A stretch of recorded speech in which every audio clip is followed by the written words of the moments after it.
Municipality ఎన్నిక సందర్భంగా BRS నేత బాల్కా సుమన్ పై అక్రమ కేసులు పెట్టి జైలుకు పంపారు కాంగ్రెస్ నాయకులు. అయితే జైలులో పెట్టిన కోపం తగ్గని కాంగ్రెస్ నాయకులు జైలులో కూడా వేధిస్తున్నారు.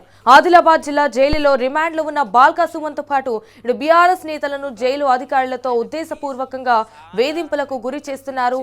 ఎంపీగా ఎమ్మెల్యేగా ప్రభుత్వ విప్ గా పనిచేసిన బాల్కా సుమన్ విషయంలో కనీస ప్రోటోకాల్ కూడా పాటించడం లేదు జైలు అధికారులు. చివరికి జైలులో సాధారణ ఖైదీకి కల్పిస్తున్న కనీస సౌకర్యాలు కూడా సుమన్ కి ఇవ్వకుండా ఇబ్బంది పెడుతున్నారు.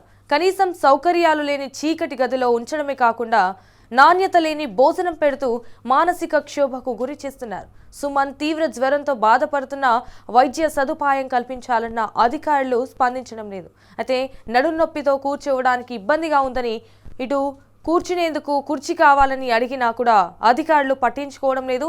ఏది అడిగినా పైనుంచి ఆదేశాలు లేవని సమాధానం చెప్తున్నారు జైలు అధికారులు. బాల్కా సుమన్ పట్ల అధికారులు ప్రవర్తిస్తున్న తీరుపై కోర్టుకు ఫిర్యాదు చేస్తామన్న సీనియర్ న్యాయవాది కేసు శ్రీకాంత్ తెలిపారు. అరెస్ట్ చేసిన బీఆర్ఎస్ నేతలను ఆదిలాబాద్ జిల్లా జైలు కూడా కాంగ్రెస్ ప్రభుత్వం ఉద్దేశపూర్వకంగా వేధింపులకు గురి చేస్తున్నట్టు బీఆర్ఎస్ నేతలు అలాగే న్యాయవాదులు ఆరోపించడం జరుగుతుంది. ప్రస్తుతం మనతో సీనియర్ న్యాయవాది శ్రీకాంత్ గారు ఉన్నారు. వారిని తెలుసుకుందాము.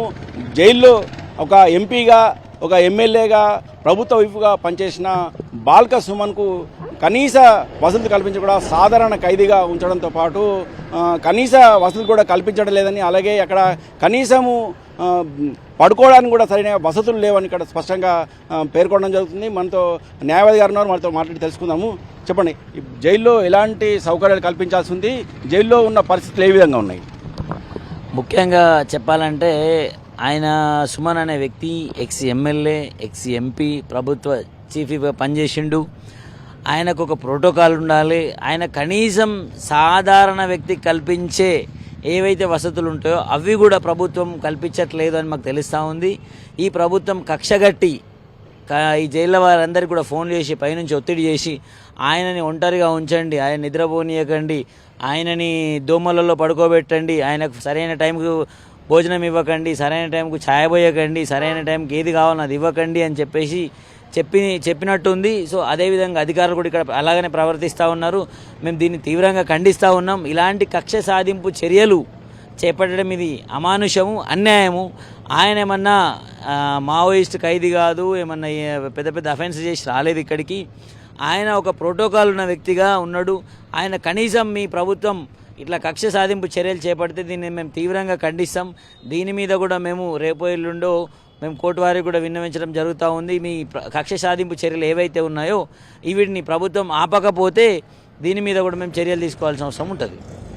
ఓవైపు అటు కేతనపల్లిలో మున్సిపల్ కౌన్సిల్కి సంబంధించిన కుటుంబ సభ్యులను వేధించడంతో పాటు ఇక్కడ ఈ ఖైదీ అటు జైల్లో రిమాండ్లో ఉన్న వారిని కూడా ఉద్దేశంగా వేధించడాన్ని ఏ విధంగా చూడవచ్చు?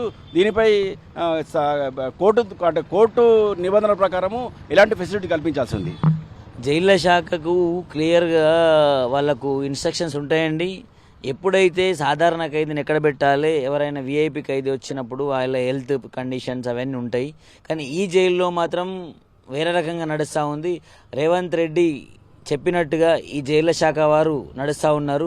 ఇలా రేవంత్ రెడ్డి చెప్పినట్టు నడుస్తూ ఉంటే వాళ్ళకు ఇబ్బందులు వస్తూ ఉంటాయి. ఎప్పుడు గవర్నమెంట్ ఒకటే ఉండదు, గవర్నమెంట్లు చేంజ్ అవుతూ ఉంటాయి. మీ అధికారులు మాత్రం ఆయనకు కావాల్సిన వసతులు కల్పించాలని ఎడల మీరు ఇట్లా చేయడం వల్ల మీకే ఇబ్బందులు గురవుతాయి. మీరు సాధారణ ఖైదీకి ఇచ్చే ఫెసిలిటీస్ కూడా ఇవ్వకపోవడం అనేది చాలా అమానుషం.